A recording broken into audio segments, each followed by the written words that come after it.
Recording मैंने start कर दिया। आज मैं अपने लैपटॉप से ले रहा हूँ क्लास, तो देखते हैं।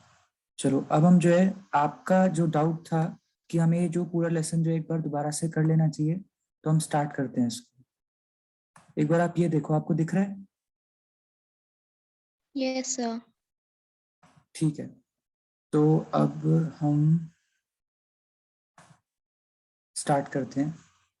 तो यहाँ पे मैं पहले जो है आपसे पूछता जाऊंगा कि आपको कोई टॉपिक जो बिल्कुल आता ही है, तो फिर उसको हम इतना डिस्कस नहीं करेंगे। अच्छा, पहली बात तो मेरी आवाज सुनाई दे रही है क्लियरली? Yes sir. ठीक है, तो यहाँ पे हम सबसे पहले तो कंपनी का मतलब बता रखा है। वो हमें पता है कि कंपनी को हम लॉ की नज़रों में अलग से एक पर्सन मानते हैं। कंपनी को आर्टिफिशियल पर्सन भी बोलते हैं, और इसकी सेपरेट लीगल एंटिटी है, इसको हम इस तरह से भी बोल सकते हैं। सेपरेट किससे है? इसको कानून की नज़रों में भी कंपनी को जो है अपने शेयर होल्डर से यानी कि ओनर से अलग माना जाता है। लेकिन पार्टनरशिप फर्म को कानून की नज़रों में अलग नहीं माना जाता, सिर्फ अकाउंट्स में अलग माना जाता है। तो ये एक बेसिक डिफरेंस का पॉइंट है, और जिसके थ्रू हमें डेफिनेशन भी समझ आती है कंपनी की, कि कंपनी किस तरह से अलग है पार्टनरशिप फर्म से। फिर काइंड्स ऑफ कंपनी में आ जाते हैं। तो मैंने आपको बताया था कि दो तरह की कंपनी है, प्राइवेट पब्लिक। और प्राइवेट का ही एक एक्चुअली सब टाइप होता है, 1% कंपनी। और बाकी मेनली रिस्ट्रिक्शंस होते हैं कई सारी प्राइवेट कंपनी पे, इस सेंस में कि वो 200 से ज्यादा लोगों को शेयर होल्डर्स नहीं बना सकती। नंबर ऑफ शेयर कितने भी दे सकती है, लेकिन नंबर ऑफ जो शेयर होल्डर्स हैं वो मैक्सिमम 200 ही रहेंगे। और पब्लिक कंपनी के केस में ऐसी कोई रिस्ट्रिक्शन नहीं होती। और बस मिनिमम जो शेयर होल्डर्स चाहिए प्राइवेट कंपनी को, कम से कम 2 होने चाहिए, और पब्लिक कंपनी के पास कम से कम 7 होने चाहिए। प्राइवेट कंपनी मैक्सिमम 200 रख सकती है शेयर होल्डर, और पब्लिक कंपनी इन्फिनिटी है, वो कितने भी रख सकती है। जो पब्लिक इशू होता है ना, वो आपको पता है कि कौन सी कंपनी नहीं ला सकती पब्लिक इशू? नहीं सर, मैं भूल गया, आप बता दो। ध्यान से सुनना। प्राइवेट कंपनी जो है वो एक छोटे लेवल पे ही काम कर सकती है, तभी उसको हम बोलते हैं प्राइवेट कंपनी, क्योंकि उसके सारे कामकाज बहुत ही स्मॉल स्केल पे ही चलेंगे। और जो उनके जान पहचान के लोग हैं, जो उनके रिलेटिव्स फ्रेंड्स हैं, उन्हीं को ही जनरली जो है वो शेयर्स देते हैं, उन्हीं के साथ डील करते हैं। तो प्राइवेट कंपनी को अलाउड नहीं है कि वो लार्ज स्केल पे जो है पैसा रेस कर सके और हजारों लोगों को यानी कि शेयर्स दे सके, क्योंकि ऑब्वियसली वो 200 से ज्यादा लोगों को जोड़ ही नहीं सकती अपने साथ as shareholders. Private company को अलाउड नहीं है पब्लिक इशू लाना। पब्लिक कंपनी जो है लार्ज स्केल पे बहुत सारे लोगों से, पूरे इंडिया भर से जो है थोड़ा थोड़ा करके पैसा जो है ले सकती है, जिसको हम बोलते हैं पब्लिक इशू। तो ये मेन डिफरेंस है। और अच्छा, आपके हिसाब से कंप्लायंस कॉस्ट जो है, यानी कि जो लीगल खर्चे होंगे, वो ज्यादा कहाँ होते होंगे, पब्लिक कंपनी के केस में या प्राइवेट कंपनी के केस में? पब्लिक। बिल्कुल, क्योंकि वो बड़े स्केल पे काम करती है, ज्यादा लोगों के साथ डील करती है, तो उसकी रिस्पॉन्सिबिलिटी ज्यादा है गवर्नमेंट के प्रति, तो उनको हर छोटी चीज बतानी होती है। तो पब्लिक कंपनी एक तरह से रिजल्ट्स भी जो होती है वो ये नहीं कि साल में एक बारी, वो कई बार सेबी उसको जो है फोर्स करता है कि आप क्वार्टरली अपने रिजल्ट्स बनाओ, यानी कि हर क्वार्टर का आप प्रॉफिट एंड लॉस स्टेटमेंट बनाओ, और हर क्वार्टर के लास्ट दिन की बैलेंस शीट भी बनाओ। तो जो सर बड़ी एक बारी सेबी की फुल फॉर्म बताना। सेबी की हाँ जी। फुल फॉर्म, एक मिनट, सेबी की full form. Security exchange board of India ऐसी थी ना कुछ। हाँ, यहाँ पे जो है मैं एक बार ये चेक भी कर लेता हूँ ये चल रहा है कि नहीं। तो हाँ, चल रहा है। सेबी की जो है फुल फॉर्म है securities and exchange board of India, जो आपने बताया था वैसे ही कुछ है। तो एग्जैक्टली लेकिन ये है। और बेसिकली जो पब्लिक कंपनीज होती हैं, पब्लिक कंपनीज में भी एग्जैक्टली जो वर्ड यूज किया जाता है, वो वर्ड यूज किया जाता है लिस्टेड कंपनीज। लिस्टेड कंपनीज वो होती हैं जो एक बार एटलीस्ट जो है पब्लिक इशू ला चुकी हैं, यानी कि उसके नंबर ऑफ शेयर होल्डर्स बहुत सारे हैं। तो इस तरह की पब्लिक कंपनी जो पब्लिक इशू भी ला चुकी है और उसके बहुत सारे शेयर होल्डर्स हैं, तो इस तरह की कंपनी को हम बोलते हैं लिस्टेड कंपनी। और एक्चुअली जो सेबी का कंट्रोल है वो लिस्टेड कंपनीज पे होता है, जो बहुत बड़ी कंपनीज हैं, और सेबी उनसे उनको मतलब जो है फोर्स कर सकता है किसी भी चीज के लिए। और हर दिन कभी भी कोई भी बात अगर पूछनी हो सेबी को, तो वो कभी भी पूछ भी सकता है, क्योंकि सेबी की ड्यूटी है कि मार्केट में जो लोग शेयर्स में या डिबेंचर्स में इन्वेस्ट कर रहे हैं, उनके साथ कोई लॉस ना हो, धोखाधड़ी ना हो। एटलीस्ट लॉस हो सकता है कि मार्केट में वो कंपनी अच्छा काम नहीं कर रही, तो उसकी मार्केट प्राइस गिर गई शेयर्स की, तो उसमें सेबी कुछ नहीं कर सकता। तो वो तो रिस्क है आपका कि आपने अगर इक्विटी शेयर्स लिया तो उनकी मार्केट वैल्यू घट भी सकती है, तो वो तो एक बिजनेस एंगल है, लेकिन वैसे कोई फ्रॉड ना हो छोटे इन्वेस्टर्स के साथ, जनरल पब्लिक के साथ, तो वो चीज इंश्योर करता है सेबी। Yes sir. ओके, तो यहाँ पे हम जो है वापस आते हैं स्क्रीन पे। ये जो है पब्लिक कंपनी की बात कर ली, और हमने यहाँ पे 1% कंपनी की बस बात कर दी है। 1% कंपनी को यहाँ पे जो है ये सारी कंपनीज को डिफाइन कर रखा है कंपनीज एक्ट 2013 के अंदर। मुझे लगता नहीं कि सेक्शंस पूछे जाएंगे, पर फिर भी एक बार देख लो। इसको हम ऐसे रीड करते हैं, सेक्शन 2 क्लॉज 68 में डिफाइन कर रखा है प्राइवेट कंपनी को, उसकी डेफिनेशन। सेक्शन 2 क्लॉज 71 में पब्लिक कंपनी, और सेक्शन 2 क्लॉज 62 में बता रखा है 1% कंपनी के बारे में। और एक्चुअली 1% कंपनी एक टाइप ऑफ प्राइवेट कंपनी होती है, और लेकिन बस ये कि इसमें एक ही मेंबर होता है, ना कम ना ज्यादा। Okay sir. नाउ शेयर्स की बात करते हैं। शेयर्स जो हैं, एक मिनट में देख लूं जरा, कोई और पार्टिसिपेट, कोई और आया है क्या? पार्टिसिपेंट 3 हो गए, पार्टिसिपेंट 3 है। Mahi, yes sir. Hello Mahi. Yes sir, hello. Okay, अरे आप जब आए थे तो बीच में एक बार बता देते, मुझे लगा कि एक्चुअली सिमरन के ही ज्यादा डाउट्स थे इसमें से, लगा कि और कोई आ नहीं रहे, तो खैर अच्छी बात है, तो आप भी आ गए। तो सिमरन और माही, ये दो इस वक्त पार्टिसिपेंट्स मुझे दिख रहे हैं। तो आपको माइक कुछ दिखाई दे रहा है, सुनाई दे रहा है जो मैं बोल रहा हूँ? Yes sir. ओके, क्या हुआ, आप बड़े सैड लग रहे हो? सर थोड़ी सी हूँ, क्योंकि बट ठीक है इतनी ज्यादा भी नहीं हूँ, और थोड़ी सी इसलिए हूँ क्योंकि टेंशन हो रही है पेपर की। चलो, वैसे देखा जाए तो टेंशन से कुछ आगे बात बढ़ेगी नहीं, तो जितना हो सके अपने आप को कि काम रहना है, काम रहना है। और जो बचे हुए घंटे हैं उसमें आप करो, और साथ में मेरे को भी आप बता सकते हो जो भी बात है, पर डाउट्स जब आप पूछोगे ना तो कुछ ठोस मैं आपको बता भी पाऊंगा। तो डाउट्स पे बाकी यूट्यूब पे आप जो है बहुत सारे अच्छी वीडियोस हैं जो मैंने लिंक भेजे हैं, वो एक्चुअली जेन्युइनली अच्छी वीडियोस हैं, क्योंकि टीचर जो है ना वो ऐसे ही नहीं कि ABCD बता दिया और प्रोसेस क्या है वो नहीं बताया, तो वो हर क्वेश्चन के पीछे रीजन बताया, तो ऐसे सॉल्व क्यों किया। तो वो बहुत अच्छे, जितनी ज्यादा वीडियो देख सको तो उतना आप ज्यादा यूज टू हो जाओगे, और जो आप आज और कल देखोगे ना, जो आप आज और कल आपको डेफिनेटली याद रहेगा परसों तक। Yes sir. ठीक है, तो नाउ शेयर की बात कर रहे थे। कंपनी की जो कैपिटल है, यानी कि जो टोटल पैसा ओनर्स द्वारा कंट्रीब्यूट किया जाता है, उसको टोटल हम बोलते हैं कैपिटल, ये तो हमें पता ही है। और कंपनी के केस में ये टोटल कैपिटल डिवाइडेड होती है छोटी छोटी यूनिट्स में, और हर यूनिट को हम बोलते हैं शेयर। और उस शेयर की एक अपने आप में वैल्यू डिसाइड कर ली जाती है जब कंपनी बनी होती है, जिसको उस वैल्यू को हम बोलते हैं फेस वैल्यू या नॉमिनल वैल्यू। लेकिन जब company on a given day कुछ सालों बाद किसी को शेयर इशू करेगी, तो उस वक्त उसकी चॉइस है कि वो केवल फेस वैल्यू चार्ज करना चाह रही है या और ज्यादा पैसा लेना चाह रही है। तो अगर वो और ज्यादा पैसा लेना चाह रही है फेस वैल्यू के भी ऊपर, तो वो कर सकती है, ऐसा उसको अलाउड है। और तब हम उसको कहते हैं कि वो क्या चार्ज कर रही है, कंपनी क्या चार्ज कर रही है। प्रीमियम। बिल्कुल, जब भी फेस वैल्यू के ऊपर कभी भी कंपनी को चार्ज करती है, चाहे वो कैश की फॉर्म में या उसको कोई एसेट मिल रहा हो, तो अगर लेकिन उसको जो वैल्यू मिल रही है बदले में कैश या एसेट की फॉर्म में, वो फेस वैल्यू से ज्यादा है, तो एक्स्ट्रा वैल्यू को हम बोलते हैं प्रीमियम, जिसको हम रिकॉर्ड करते हैं अपनी इनकम के तौर पे सिक्योरिटीज प्रीमियम अकाउंट में अलग से। तो शेयर कैपिटल अकाउंट में मिक्सअप नहीं करते हम, इसको सिक्योरिटीज प्रीमियम अकाउंट में अलग से हम क्रेडिट करते हैं, और इसको मिक्सअप अब नहीं करते। नाउ नेचर ऑफ शेयर्स, तो ये कोई बेतुकी सी बात लिखी है, लेकिन यहाँ पे इस पूरी बात में बस ये बता रखा है, बात ये बता रखी है इसमें कि जो शेयर्स हैं वो गुड्स कहे जा सकते हैं, यानी कि उसको इजीली, जैसे आप कार, जैसे आप अपने रजिस्टर्स, बुक्स किसी को गिफ्ट कर सकते हो, खरीद बेच सकते हो, वैसे ही जो है शेयर्स भी गुड्स की कैटेगरी में आते हैं, जिसको गिफ्ट किया जा सकता है या खरीदा बेचा जा सकता है मार्केट में। इसलिए शेयर्स की मार्केट वैल्यू भी होती है। तो अगर सपोज मेरे पास किसी कंपनी के शेयर्स हैं, तो अब मेरी मर्जी है कि मैं जो है कल अगर बेचना चाहूं तो मैं कितने प्राइस पे बेचना चाहता हूं। तो हर चीज की जैसे मार्केट वैल्यू होती है और वो फ्लक्चुएट करती रहती है, वैसे ही शेयर्स भी क्योंकि गुड्स हैं उसी तरह के, तो इसलिए उसकी भी मार्केट वैल्यू जो है फ्लक्चुएट करती रहती है, और पूरी तरह डिपेंड करती है मार्केट में कितनी डिमांड है उन शेयर्स की।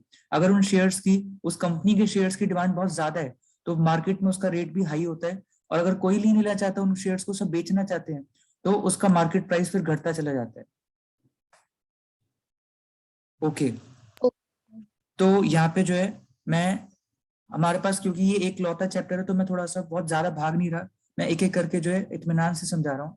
नाउ शेयर कैपिटल पे आ जाते हैं। ये तो मैंने आपको कई बार बता रखा होगा अलग लेसनों में।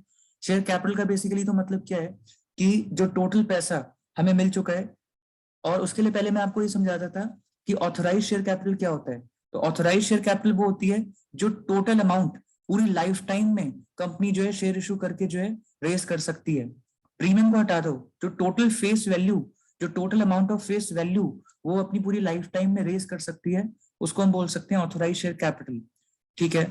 और फॉर द टाइम बीइंग मैं कितने शेयर्स ऑफर कर रहा हूँ पब्लिक को, पब्लिक इशू में, उसको हम बोलते हैं इशूड कैपिटल। वो जो टोटल अमाउंट मैं रेस करना चाह रहा हूँ फॉर द टाइम बीइंग, जब मैंने शेयर्स ऑफर किए हैं तो, और उसके बाद उसमें से जितने लोग अग्री कर जाते हैं, इशूड का पार्ट जो लोग अग्री कर जाते हैं लेने को, उसको हम बोलते हैं सब्सक्राइब्ड कैपिटल। यानी कि इतने लोग, इतने अमाउंट जो है के शेयर्स पब्लिक जो है लेने को तैयार हो गई है। अब उसके फर्दर दो टाइप्स हैं, subscribed and fully paid up, यानी कि वो शेयर्स जिन पे पूरा फेस वैल्यू हमें रिसीव हो चुकी है उसको हम बोलते हैं subscribed and fully paid up. और अगर कुछ शेयर्स ऐसे हैं जिसपे 1 रुपया भी रह गया अगर फेस वैल्यू का, चाहे किसी भी रीजन से, चाहे हमने ना मंगवाया हो या उसने नहीं दिया, किसी भी रीजन से अगर उस पर पूरी फेस वैल्यू तक अभी तक हमें नहीं मिली है, तो इसको हम बोलते हैं subscribed but not fully paid up. ठीक है। Okay sir. अच्छा, ये क्वेश्चन आ जाता है कई बार कि बैलेंस शीट में आप जो एक फाइनल फिगर दिखाते हो, क्योंकि ये तो सारी चीजें हम नोट्स टू अकाउंट्स में डिस्क्लोज करते हैं कि कंपनी की ये इतनी है, ये इतनी है, ये इतनी है, और ये इतनी है, ये इतनी है। लेकिन बैलेंस शीट के अंदर जो हम लिखते हैं शेयर कैपिटल में, वो होता है हमारा ये वाला पोर्शन, कि जो लोगों ने सब्सक्राइब भी कर लिया और पेमेंट भी कर दी है। तो टोटल जो पोर्शन, एक तो ये पोर्शन और इसका जो पोर्शन जो है हमें पे हो चुका है, तो टोटल यानी कि जो पेड अप वैल्यू होती है ना, हम वो लिखते हैं यहाँ पे बैलेंस शीट के अंदर, जो टोटल मनी फॉर्म में हमें रिसीव हो चुकी है। तो ये तो पूरा ही रिसीव हो गया है, और सपोज यहाँ पे 70% रिसीव हो चुका है, 30% नहीं हुआ, इसलिए ये इस कैटेगरी में आ गया। लेकिन जो 70% रिसीव हुआ है उसको भी हम यहाँ पे जो है दिखाते हैं। तो ये टोटल अमाउंट, और इसका जो अमाउंट, वो पोर्शन जो हमें रिसीव हो चुका है, तो वो टोटल करके जो है हम यहाँ पे बैलेंस शीट में शेयर कैपिटल के आगे जो है लिखते हैं वो amount. Okay sir. Now reserve capital, देखिए फेस वैल्यू जो होती है वो टोटल जो है कंपनी मंगवा सकती है कभी भी, लेकिन उसमें से for the time being company जितना पैसा जो है मंगवा चुकी है उसको हम क्या बोलते थे, आपको याद है माही, सिमरन? जो पैसा क्या सर, रिपीट करना। जो पैसा, ये कौन है? अच्छा, वही है, पार्टिसिपेंट तो दो ही हैं। बेसिकली जो पैसा कंपनी जो है मंगवा चुकी है, मंगवा चुकी मतलब अपनी तरफ से कह दिया है कि हाँ भेज दो, उसको हम क्या नाम देते थे उस तरह की वैल्यू को? इनवाइटेड एप्लीकेशन कह रहे हो? न, जो नहीं नहीं, जो जब डिसाइड हो जाता है कि हमारे शेयर होल्डर्स कौन है, हमने उनको शेयर्स दे दिए, तो टोटल पैसा जो उनसे हम मंगवा चुके हैं अभी तक, तो उन्होंने भले ही दिया हो या ना दिया हो अलग बात है, हम टोटल जो पैसा उनसे आज तक मंगवा चुके हैं उस शेयर का वो पार्ट, उसको हम क्या बोलते हैं? Authorised capital. नहीं नहीं नहीं, ऑथराइज कैपिटल तो टोटल जो पूरा अमाउंट कंपनी अपनी पूरी लाइफ टाइम में आने वाले सारे सालों में मिला के जो रेस कर सकती है, ऑथराइज शेयर कैपिटल तो वो होता है। और वो अमाउंट जो कंपनी मंगवा चुकी है, भले ही सामने वाले ने पे किया है कि नहीं, तो जो कंपनी अमाउंट मंगवा लेती है फेस वैल्यू के, उस पार्ट को हम बोलते हैं कॉल्ड अप वैल्यू। ओह अच्छा। याद आया कि नहीं? ये ऐसा तो नहीं ना कि पहली बार सुन रहे हो आप called up value? Yes sir. पहली बार सुन रहे हो? नहीं नहीं, मतलब याद आ गया। ओके, माही आप कनेक्टेड है ना? Yes sir. आपको याद आ रहा है ये सब? Yes sir. ओके, ठीक है। रिजर्व कैपिटल का मतलब होता है जैसे फेस वैल्यू का जो पार्ट हमने मंगवा लिया है, हमने यानी कि कंपनी ने, उसको हम बोलते हैं कॉल्ड अप वैल्यू, और जो पार्ट हमने नहीं मंगवाया उसको हम बोलते हैं अनकॉल्ड वैल्यू।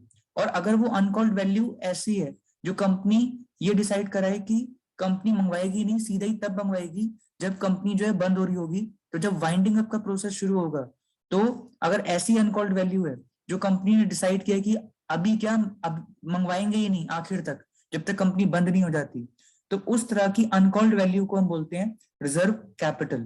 तो इसमें जो है आपको हमेशा ये जो वाउंड अप लिखा हुआ है, यानी कि वाइंडिंग अप जो वर्ड है, वो जब आपको दिख जाए, तो जो पैसा कंपनी नहीं मंगवाती और नहीं मंगवाएगी वाइंडिंग अप तक, तो उसको हम बोलते हैं रिजर्व कैपिटल। और वाइंडिंग अप का एक और नाम है लिक्विडेशन। तो ये प्रोसेस होता है कंपनी के बंद होने का।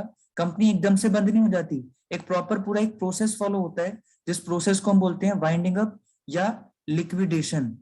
तो इस प्रोसेस के दौरान जो पैसा रुका हुआ कंपनी मंगवाती है, उसको हम बोलते हैं रिजर्व कैपिटल। तो यानी कि जो पैसा company for the time being छोड़ देती है कि छोड़ो नहीं मंगवा रहे और सीधा लास्ट में मंगवाएंगे, तो उसको हम बोलते हैं reserve capital. Okay sir. Okay, अब जो है मैं यहाँ पे एक बार दिखाता हूँ आपको एक चीज। इसमें वो कैसे करते हैं, न्यू पेज कैसे करते हैं इसमें। ओहो, मैं पहली बार यूज कर रहा हूँ लैपटॉप पे जूम। सर आप इरेजर यूज कर सकते हो। ठीक है, मैं वही कर लेता हूँ फिलहाल।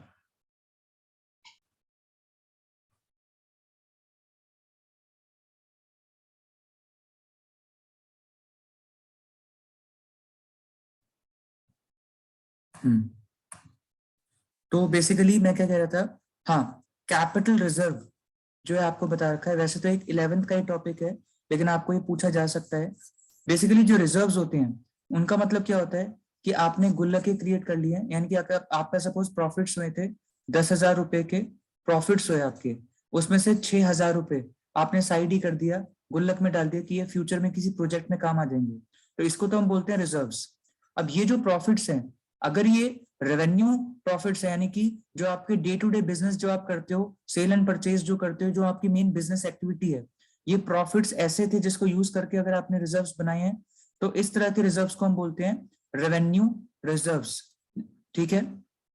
और अगर आपका कोई ड्यूरिंग द ईयर किसी कोई एबनॉर्मल प्रॉफिट हो गया है, जो कि जर्नली कैपिटल को इशू करते वक्त होता है, तो कैपिटल को इशू करते वक्त जो जर्नली प्रॉफिट होता है, या ऐसे बोलो कि जो एबनॉर्मल नेचर का प्रॉफिट होता है, जिसको हम गेन भी कहते हैं, जो कभी कभी होता है, रेकरिंग नेचर का नहीं होता है, तो उस तरह के प्रॉफिट्स को हम बोलते हैं कैपिटल प्रॉफिट्स। और कैपिटल प्रॉफिट्स सारे के सारे जो हैं वो आपको जो है अलग से रखने होते हैं कैपिटल रिजर्व्स में।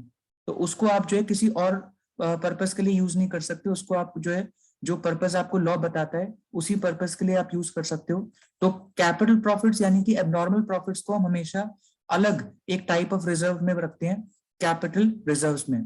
जैसे याद करो, जब हम फॉरफीचर कर देते हैं और उसके बाद उन शेयर्स को रीइशू करते हैं, तो लास्ट में जो पैसा बच गया हमारे पास, उसके बाद भी जो पैसा हमें डिफॉल्टर से आया हुआ था, तो उसको हम फाइनली कहाँ भेज देते हैं, कैपिटल रिजर्व।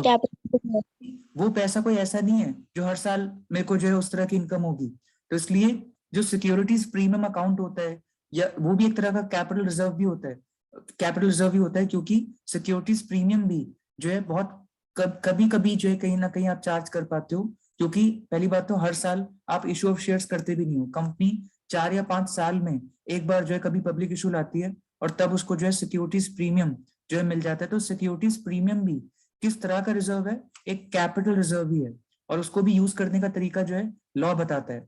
और यहाँ पे बाकी ये जो कैपिटल रिजर्व्स हैं, जो मिसलेनियस जो भी ऐसे प्रॉफिट्स हैं आपके जो एबनॉर्मल नेचर के हैं, उनको आप बेसिकली ये मैंडेटरी है कि आपको कैपिटल रिजर्व में भेजने हैं। तो इसका एग्जांपल हो जाएगा कि शेयर फॉरफीचर अकाउंट से जो पैसा आप लास्ट में ट्रांसफर करते हो, वो आप कैपिटल रिजर्व में ही करते हो, क्योंकि ये भी जो इनकम हुई है आपकी, ये भी बड़ी एबनॉर्मल नेचर की इनकम है।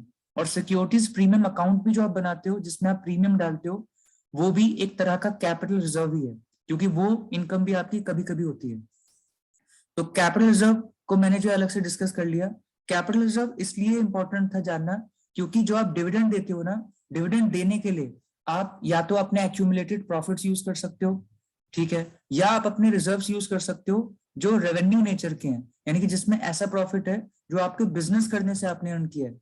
और जो भी आपके कैपिटल प्रॉफिट्स हैं और उसको यूज करके जो आपने कैपिटल रिजर्व्स बनाए हैं, उसको आप कभी भी डिविडेंड देने के लिए यूज नहीं कर सकते। तो ये एक इंपॉर्टेंट बात यहाँ पे लिख रखी है, बड़ी गहरी बात है ये, पता नहीं इससे क्वेश्चन आएगा भी नहीं आएगा, लेकिन मैंने समझा दिया है। तो मैंने इसलिए समझाया था आपको ये दो तरह के रिजर्व्स, कि डिविडेंड देने के लिए अल्टीमेटली आप रेवेन्यू रिजर्व्स का यूज कर सकते हो, या जो एक्यूमुलेटेड प्रॉफिट्स हैं, यानी कि जो आपका खुला पड़ा हुआ पैसा जिसको हम सरप्लस भी बोलते हैं, उसको यूज कर सकते हो। बाकी लेकिन जो कैपिटल रिजर्व्स हैं आपके, या जैसे सिक्योरिटीज प्रीमियम अकाउंट है, उसको आप डिविडेंड देने के लिए यूज नहीं कर सकते। Okay okay. तो ये अगर आप लिखना चाहो अभी, तो क्योंकि आपको याद भी है तो लिख लो आप फटाफट साथ साथ ही, जो अब मैं बोल रहा हूँ। तो जो भी की पॉइंट्स आपको लग रहे हैं नए नए से, वो आप लिख लो, क्योंकि ये चीज आप अभी कर लोगे तो आपको परसों तक डेफिनेटली याद रहेगी, अगर आप एक बार अपने हाथ से लिख लोगे। ठीक है, तो मैंने कैपिटल रिजर्व के बारे में जो इंपॉर्टेंट बात थी मैंने बता दी। अब हम जो है टाइप्स ऑफ शेयर की बात करते हैं। मेरे ख्याल से इसके बारे में आपको कोई डाउट अगर है तो आप पूछ लो। दो तरह के जो शेयर्स होते हैं, नहीं तो मैं आगे बढ़ता हूँ। तो नहीं, आप आगे बढ़ो, थ्योरी में नहीं, आप प्रैक्टिकल करा दो बस आप। ठीक है माही, आपको कोई डाउट तो नहीं टाइप्स ऑफ शेयर में? नो सर, मुझे नहीं है डाउट। ठीक है, यहाँ पे जो है उसके बाद इन्होंने एक बार देख लेना है, तो मैं आर्यन थी खोल रखी है, तो आप अपने उसमें भी देख लेना। इन्होंने नोट्स टू अकाउंट्स में पहले ऑथराइज बताते हैं, फिर इशूड, फिर सब्सक्राइब, और सब्सक्राइब को फिर डिस्क्लोज करते हैं और अच्छे से। और कॉल्स इन अरियर्स का मतलब होता है वो पैसा जो कंपनी ने कॉल कर दिया लेकिन हमें मिला नहीं है, क्योंकि सामने वाले ने अभी पे नहीं किया है, जबकि ड्यू डेट निकल गई है। तो ये मैंने आपको बता रखा होगा।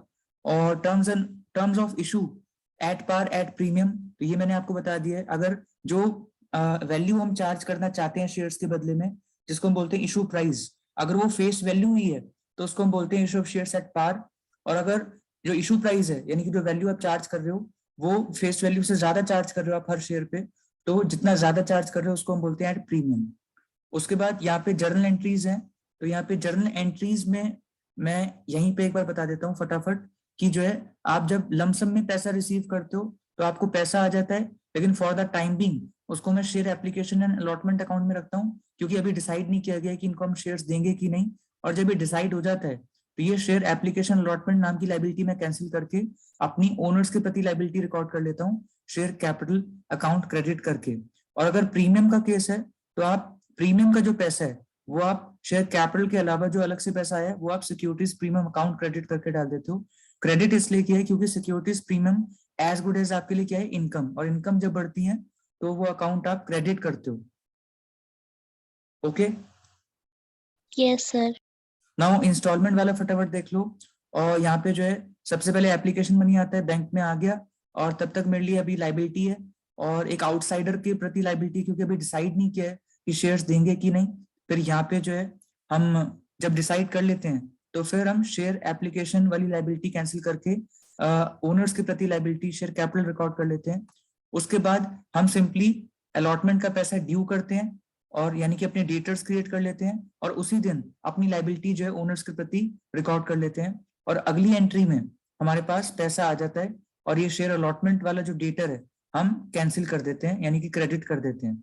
अगर प्रीमियम मिला इस बीच, तो जब आप पैसा ड्यू करते हो और उसी दौरान आपको प्रीमियम भी ड्यू कर रहे हो आप, तो उस दौरान पैसा तो आप पूरा ड्यू करोगे, यानी कि सपोज अगर आपको 12 रुपए ड्यू करने हैं, क्योंकि प्रीमियम मिला के आपको 12 रुपए मिल रहे हैं अलॉटमेंट के टाइम पे, तो फिर यहाँ पे आप 12 रुपए ड्यू करोगे, डेबिट करोगे। लेकिन क्रेडिट जो है वो इस तरह से करोगे कि 12 रुपए तो डेबिट कर लिया, 10 रुपए फेस वैल्यू है सपोज, उसको आपने किया शेयर कैपिटल में, और जो बाकी चल क्यों नहीं रहा, और जो बाकी 2 रुपए है उसको आप शेयर कैपिटल के साथ मिक्स नहीं कर सकते, उसको आप उसी दिन अपनी इनकम मान सकते हो, लेकिन किस में रिकॉर्ड करोगे, सिक्योरिटीज प्रीमियम अकाउंट में। Yes sir. और फिर आपको जो पूरा 12 रुपए अगर मिल गया तो आपके 12 रुपए बैंक में आ जाएंगे, और 12 रुपए से जो आपने अपने डिटेल्स क्रिएट करे थे वो कैंसिल हो जाएंगे। फिर अगला बाकी जितनी भी कॉल्स हैं, चाहे फर्स्ट कॉल सेकंड कॉल, जितनी भी कॉल्स हैं, आप सिंपली पहले पैसा ड्यू करते हो, अपने डिटेल्स क्रिएट करते हो, और उसी दिन जो है शेयर कैपिटल बढ़ा देते हो, अपनी लाइबिलिटी रिकॉर्ड कर लेते हो, और अगली एंट्री में आपके पास पैसा आ जाता है। अगर पैसा नहीं आता तो फिर आप अपने डेटर्स तो पूरा ही खत्म कर देते हो, लेकिन जो डिफॉल्टिंग डेटर्स हैं उसको कॉल्स इन अरियर्स नाम से डेबिट कर लेते हो। Yes sir. माही, ये वाली बात आपको समझ आई जो मैंने अभी बोली, कि अगर कॉल्स इन अरियर्स का केस होता है तो उसकी जर्नल एंट्री क्या होती है? जैसे अगर मैंने सपोज यहाँ पे 12 रुपए करे थे ड्यू, लेकिन जो है पूरे मिले नहीं, 12 रुपए मिले नहीं, केवल 9 रुपए दिए उसने, तो जो 3 रुपए नहीं मिले उसको मैं कॉल्स इन अरियर्स बना लूंगा, यानी कि 12 रुपए का जो डेटर है वो तो मैं कैंसिल पूरा कर दूंगा, और 3 रुपए का डेटर अभी भी रखूंगा, लेकिन उसका नाम होगा कॉल्स इन अरियर्स, क्योंकि वो डिफॉल्टिंग डेटर है।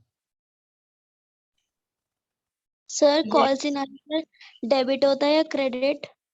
कॉल्स इन अरियर्स जब हम रिकॉर्ड करते हैं तो क्योंकि वो हमारे डेटर्स ही हैं, भले ही डिफॉल्टिंग डेटर्स हैं, तो उसको हम डेबिट करते हैं। ओके। और और जो दूसरा अकाउंट जो में आएगा क्रेडिट, वो क्या होगा? दूसरा account credit, 1 minute 1 minute. Sir आप इस वीडियो की रिकॉर्डिंग भेजोगे? देखता हूँ, मैंने रिकॉर्डिंग पे दबा तो दिया है, अब देखते हैं रिकॉर्डिंग ये होती है कि नहीं। देखते हैं।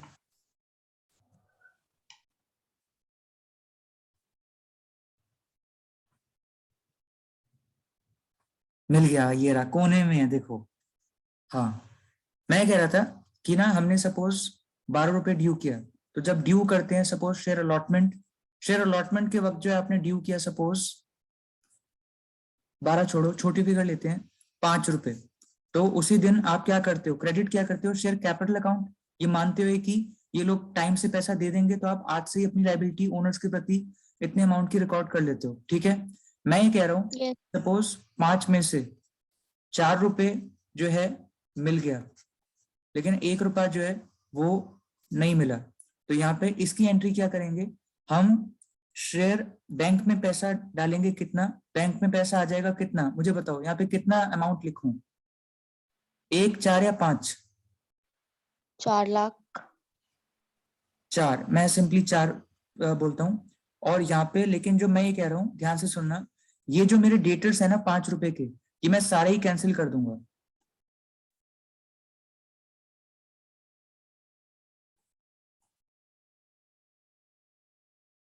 ₹5 से, और जो अब डेटर्स अभी लेकिन मेरे कितने बचे होने चाहिए थे 1 रुपए के, उसको मैं दूसरे Yes. रिकॉर्ड कर लूंगा यहाँ पे कॉल्स इन अरियर्स से। तो ये पूरी बात बन जाएगी कि जो हमने ओरिजिनली ड्यू करा था पैसा वो 5 रुपए था, उसमें से 4 रुपए मिल गया, और 1 रुपया जो है दूसरे तरह के डेटर्स क्रिएट कर लिए हमने, जो डिफॉल्टिंग डेटर्स हैं, तो उनका नाम हमने रख दिया कॉल्स इन अरियर्स। तो आप कह रहे थे कि क्रेडिट क्या होगा, क्रेडिट पूरा ही वैल्यू हम कर देते हैं, तो क्योंकि हमने जो है शेयर अलॉटमेंट जो ओरिजिनल डेटर्स है उसको सारा ही मान लिया कि अब जो है खत्म हो गए, और जो 1 रुपया नहीं मिला उसको दूसरे नाम से नए डेटर्स क्रिएट कर लिए दूसरे नाम से, तो ये बैलेंस हो रहा है पूरा, ये कॉल्स इन अरियर्स भी डेबिट होगा। Okay Yes, sir. Mahi, okay? Yes sir. Mahi आप बहुत बहुत सैड क्यों लग रहे हो, मुझे समझ नहीं आ रहा है, तबीयत ठीक है कि नहीं? सर ठीक है, मैं ना इस टाइम पता नहीं क्यों बहुत ज्यादा डिमोटिवेट फील कर रही हूँ। मुझे आधी बातें, थोड़ी मेरा ध्यान इस साइड थोड़ा भी लग नहीं पा रहा, क्योंकि पता नहीं मैं शायद ज्यादा सोच रही हूँ। मुझे कुछ इस टाइम समझ ही नहीं आ रहा। देखो, मैं यही कहूंगा कि आप किसी की भी वीडियो चला के आप सिंपली उसको सुनना, 10 मिनट कुछ करना चाहे, तो आपको धीरे धीरे जब आप उसमें इन्वॉल्व होने लग जाओगे तो आपका दिमाग थोड़ा चलने लग जाएगा। मतलब मैं कुल मिला के कहूँ, तरीका यही है, तरीका ये नहीं है कि आप और सोचो और सोचो, क्योंकि आज रात अगर आप थोड़ा सा और कर लोगे तो आप कल सुबह थोड़ा सा मोटिवेटेड फील करोगे। अगर आज रात भी आपने सब सोचने में निकाल दिया तो कल तो फिर महाभारत हो जाएगी। Yes sir. कल एकदम से फिर आप बिल्कुल हेल्पलेस फील करोगे। इससे अच्छा है आज के 2 घंटे इस क्लास के बाद जो है आप रिपोर्ट करना, और ये नहीं कि 2-2.5 घंटे बैठे रहो करते रहो, आप सिंपली 10-15 मिनट पहले करना, फिर 10-15 मिनट का गैप ले लेना, और उसके बाद 10-15 मिनट करके जो है छोटे छोटे गैप्स में जो है आप यूट्यूब की वीडियोस देखो, और साथ में अपने हाथ में पेन पेपर रखो। मैं ये नहीं कह रहा कि लिखना ही लिखना है, जैसे ही आपको लगे ये तो बहुत ही ज्यादा इंपॉर्टेंट बात है तो उसको जो अपने हिसाब से 1-2 लाइन में लिख लो। इससे आपका माइंड एक्टिवली काम करता रहेगा और आप सर्च करते रहोगे कि ये जो बात बोल रहे हैं क्या ये मेरे लिए इंपॉर्टेंट तो नहीं। Yes sir. ओके, चलो अगला ये बात है फुल सब्सक्रिप्शन ऑफ शेयर्स आप जो वाली अभी जो एंट्री करी उसमें हाँ जैसे कॉल से डेबिट हुआ था, तो अब जो नेक्स्ट एंट्री होगी उसमें कॉल से क्रेडिट होगा, मतलब वो कैसे करोगे बताना एक बारी। डेबिट क्या होगा फिर इसमें अकाउंट? अगर कॉल्स इन अरियर्स हम क्रेडिट कर रहे हैं, इसका मतलब वो लोगों ने पैसा दे दिया तो बैंक में डाल देंगे। अगर हम फॉर फ्यूचर के वक्त वो एंट्री कर रहे हैं तो फॉर फ्यूचर के हम शेयर कैपिटल अकाउंट जितना भी क्रेडिट करा है आज तक उतना डेबिट कर देते हैं। तो कॉरस्पॉन्डिंगली डेबिट तो या तो बैंक हो जाएगा अगर पैसा दे देंगे वो, या अगर हम उनका फॉरफीट कर रहे हैं तो शेयर कैपिटल अकाउंट हम जो है डेबिट कर देंगे। Bank account debit to share calls in arrear, I mean. हाँ अगर वो पैसा दे रहे हैं हमें तो ठीक है। 2 दिन बाद अगर पैसा आ जाता है तो बैंक अकाउंट डेबिट 1 रुपया, to calls in arrears credit 1 रुपया। और जो आपने अभी करी वो बैंक अकाउंट डेबिट नहीं, सॉरी, हाँ नहीं मतलब calls in arrear debit to share capital to bank. ये देखो, पहले पैसे मैंने नॉर्मली ड्यू किया था और तब तक मुझे नहीं पता था कि पैसा जो है कितना मिलना है कितना नहीं। जब मुझे पता लग गया 4 रुपए मिला है, 1 रुपया मेरे अभी भी डिटेल्स हैं कॉल्स इन अरियर्स नाम से रिकॉर्ड कर लिए, और जो ये जो 5 रुपए के डिटेल्स थे ये पूरे खत्म कर दिए, क्योंकि वो जो फैक्ट है कि 1 रुपया मुझे अभी नहीं मिला उसको मैंने दूसरे नाम से डिटेल्स रिकॉर्ड कर लिए हैं। ओके। बस, और उसके बाद मैं ये कह रहा था कि अगर ये 1 रुपया मिल जाता है आपको तो फिर आप जो है बैंक अकाउंट डेबिट कर दोगे अगली एंट्री में। सपोज 2 दिन बाद पैसे मिल गए तो ये हो जाएगा, और कॉल्स इन अरियर्स जो आपने एक टेम्पररी अपने डिटेल्स बना रखे थे वो खत्म हो जाएंगे, क्योंकि इनका काम बस क्या था कि इन्होंने पैसे देने थे और पैसे दे दिए तो अब ये डिटेल्स मेरे नहीं रहे। और डिटेल्स यानी कि असेट कम होते हैं तो वो अकाउंट क्रेडिट करते हैं हम, तो क्रेडिट कर दिया ये Yes. रुपये का क्योंकि असेट नहीं रहा। बाकी फॉर फ्यूचर के वक्त भी जब हमें ये उम्मीद ही खत्म हो जाती है कि पैसे आएंगे ही नहीं तो भी हम ये डेटर्स कैंसिल कर देते हैं, तो कॉल से डेटर्स वहां पे भी क्रेडिट कर देते हैं हम, और वहां पे डेबिट हो जाता है शेयर कैपिटल का अकाउंट जो हमने क्रेडिट कर दिया था ये मान के कि ये कभी ना कभी तो पैसे दे देंगे, लेकिन अल्टीमेटली पता ही लग गया कि नहीं देंगे। तो शेयर कैपिटल हम जितना आज तक हमने क्रेडिट करा था उन शेयर्स पे वो डेबिट कर देते हैं। जो पैसा मिल चुका है उसको शेयर फॉर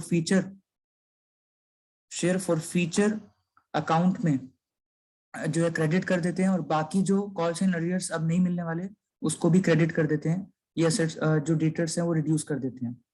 तो फॉर फ्यूचर की एंट्री आप देखना आपको याद आ जाएगा, मैं भी धीरे धीरे करके वहां पे पहुंचूंगा अभी। अब एक बार देखते हैं कि इसमें कौन सा टॉपिक है। ये सारे टॉपिक तो ऐसे ही हैं जो मैंने कहीं ना कहीं बता रखे होंगे। ओवर सब्सक्रिप्शन मैंने बता रखा होगा बहुत डिटेल में। यस सर, आप कॉल से एडवांस की बताना। एक मिनट, माही आपको ओवर सब्सक्रिप्शन याद है थोड़ा बहुत? ये सिचुएशन क्या Yes, sir. जब लोग Yes. ज्यादा मांग लेते हैं हमसे शेयर्स और हमारे पास लेकिन जो ऑफर है वो कम शेयर्स का ही अवेलेबल है, तो उस सिचुएशन को हम बोलते हैं ओवर सब्सक्रिप्शन। और यहाँ पे जो है हम कुछ को रिजेक्ट कर सकते हैं और बाकियों में प्रोरेटा कर सकते हैं, या सभी में ही प्रोरेटा कर सकते हैं, तो ये चॉइस हमारे पास होती है।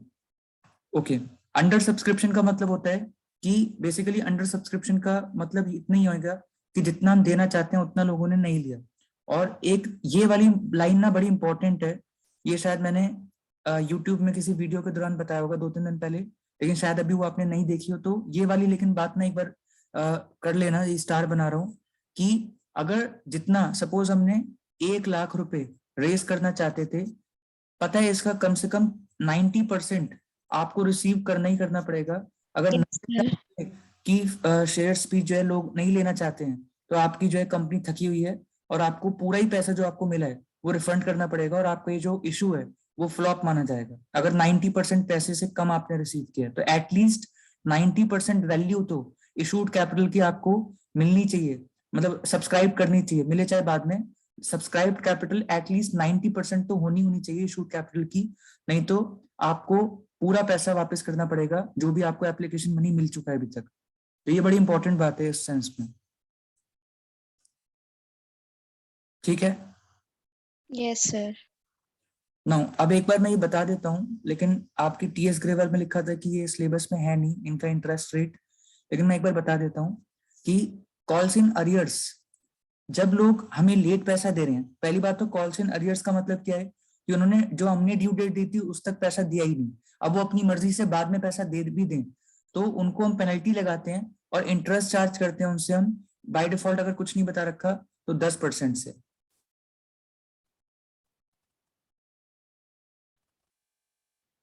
क्या सर 10% क्या? 10% देखो, मैं ये कहना चाह रहा हूँ कि जो लोग कॉल्स इन अरियर्स, यानी कि वो लोग जिन्होंने हमें टाइम से पैसा नहीं दिया, तो अब वो जब भी पैसा देंगे ना, तो उनको ब्याज के साथ देना पड़ेगा। यानी कि जितने दिन से उन्होंने लेट किया, उतने दिन का 10% पर एनम के हिसाब से वो ब्याज देंगे। तो अगर सपोज 100 रुपए देने हैं उन्होंने, तो 100 रुपए का 10% के हिसाब से 10% इंटू करके और इंटू जितने दिन उन्होंने लेट किया वो हम लिखेंगे ऊपर, जैसे 4 दिन लेट किया और 360 सर हैं। ये जो 10% है फिक्स होता है रेट?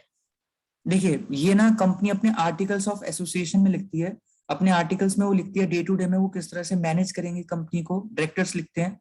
तो लेकिन अगर बाय डिफॉल्ट कुछ नहीं लिख रखा तो हम 10% मानते हैं। ये टेबल एफ है ना, टेबल एफ का मतलब क्या है, ये डिफॉल्ट आर्टिकल्स होते हैं कि अगर कंपनी ने, जैसे पार्टनरशिप डीड में अगर कुछ नहीं लिखा होता तो हम क्या देखते हैं, पार्टनरशिप एक्ट देख लेते हैं।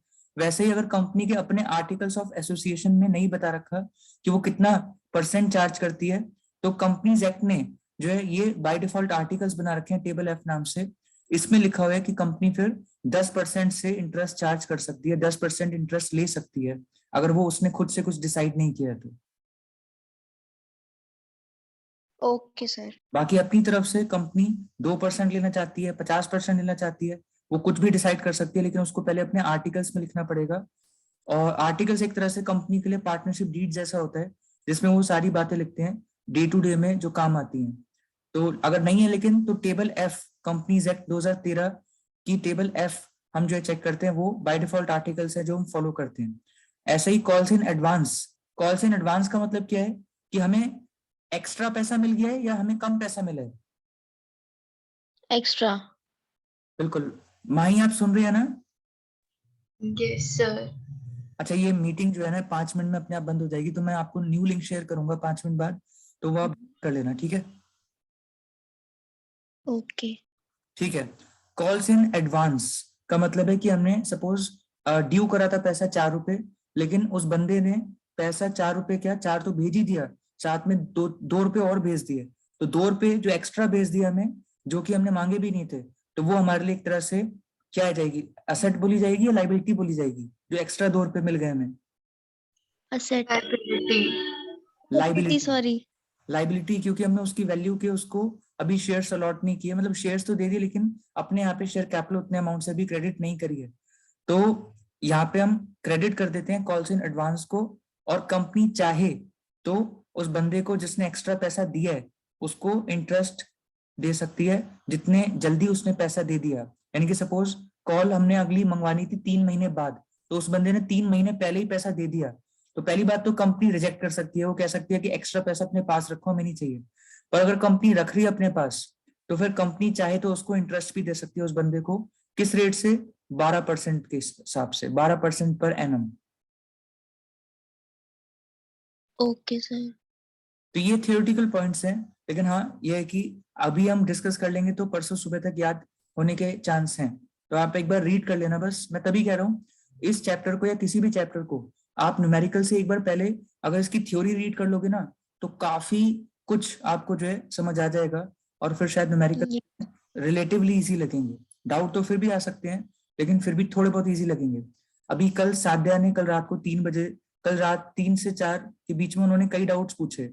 तो मैं आपको भी ये कहता हूँ कि आपको भी कोई भी डाउट हो कभी भी आप सिंपली ड्रॉप कर दो, मैं उसको कभी ना कभी 1 घंटे सवा घंटे के अंदर उसका आंसर वॉइस नोट के थ्रू भेज दूंगा। कल साध्या ने अपने डाउट्स पूछ लिए री इशू के और फॉर फीचर के, तो फिर मैंने उनको हालांकि कह दिया था कि जो डाउट्स अगर आपके आगे हो रहे हैं तो वो ग्रुप में पूछ लिया करो।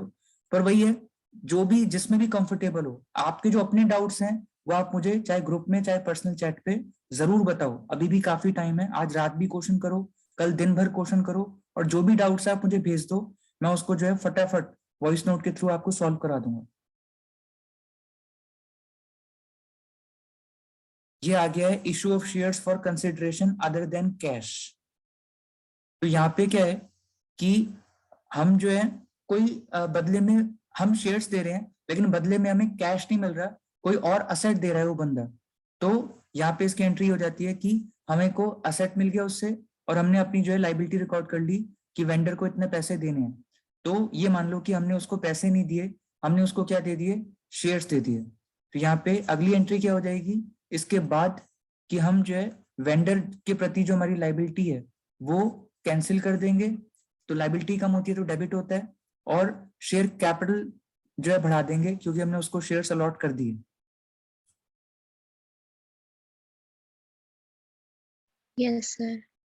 ठीक है, और ये क्या है बेसिकली अगर आप कोई पूरा बिजनेस खरीद लेते हो ना तो उस बिजनेस के असेट्स आपके पास आ जाते हैं तो वो डेबिट कर लिए, उस बिजनेस की लाइबिलिटीज हमारे पास आ जाती हैं तो वो हमने क्रेडिट कर ली, और अब हमें उसको पे कितना करना है वो अमाउंट हम यहाँ लिखते हैं। तो ये होता है परचेज कंसिडरेशन। आपने सुना होगा क्वेश्चन में परचेज कंसिडरेशन, जब हम किसी का बिजनेस परचेज करते हैं तो उसको हम पेमेंट करते हैं तो वो लाइबिलिटी हम जो रिकॉर्ड कर लेते हैं परचेज कंसिडरेशन जो हमने उसको पे कर दिए फिलहाल। तो वेंडर जो बंदा अपना बिजनेस बेच रहा है तो उसको हमने इतने पैसे देने हैं, तो अगर वो ज्यादा होते हैं उस बिजनेस की वैल्यू से तो एक्स्ट्रा पैसा जो हमने पे कर रहे हैं वो किसको हम क्या बोलते हैं, गुडविल। Yes sir. और अगर ये चीज शायद आपने किसी न्यूमेरिकल में देखी हो, अगर किसी बिजनेस की जो नेट वैल्यू है, नेट वैल्यू कैसे निकालते हैं, असेट्स माइनस आउटसाइड लाइबिलिटीज। तो सपोज नेट वैल्यू निकल के आ रही है 7 लाख, अब अगर परचेज कंसिडरेशन जो है 8 लाख है तो हम एक्स्ट्रा दे रहे हैं ना 1 लाख, तो 1 लाख हो जाएगा गुडविल। लेकिन अगर 7 लाख की चीज हमें मिल रही है पर हमें परचेज कंसिडरेशन बोलिए 6 लाख दे दो, तो यहाँ पे हम कम दे रहे हैं तो ये हमारा 1 लाख का क्या हो गया, फायदा हो गया। तो इसको हम जो है कहाँ डाल देते हैं, कैपिटल रिजर्व में, क्योंकि कैपिटल रिजर्व में आप अपने जो नॉर्मली फायदे होते हैं वो डाल देते हो। ठीक है, तो अगर कभी ट्रू वैल्यू से आपको कम पेमेंट करनी पड़ रही है तो आपको जो भी जितना भी एक तरह से कम पे करना पड़ रहा है वो आपका जो एक तरह से फायदा हो गया जिसको आप कैपिटल रिजर्व में अपने जो है रिकॉर्ड कर लेते हो। तो ये पूरी वेंडर के लिए किया जाता है। वेंडर जो है यहाँ पे हम वेंडर के सामने हम लिखते हैं वो अमाउंट जो हमने उसको देना है, और जब हम उसको दे देते हैं तो ये हम डेबिट कर देते हैं वेंडर अकाउंट, और